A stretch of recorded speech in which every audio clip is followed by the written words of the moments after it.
Is satisfying when you are hungry for love.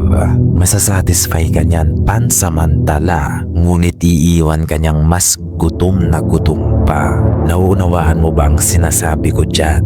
Nare-realize mo na ba ngayon? May kumakatok na ba sa isip mo at nagsasabi na may mali nga pala talaga sa ginagawa mo? Kung ikaw itong tinutukoy ko, hindi mapapawi ng pakikipag-casual sa kung sino-sino ang kagutumang nararamdaman mo. Mas gugutumin ka pa niyan lalo hanggang sa maipit ka na sa ganyang cycle at hindi ka na makalaya sa gutom mo. At hindi mo maitatanggi sa akin na napakahirap niyan kapag nag-iisa ka na lang. Siguro sa kaorasan habang ginagawa niyo yung kamunduhang pagnanasa ay masaya ka, ngunit hanggang doon na lang yun. Dahil pagkatapos noon, babalik ka na naman sa realidad.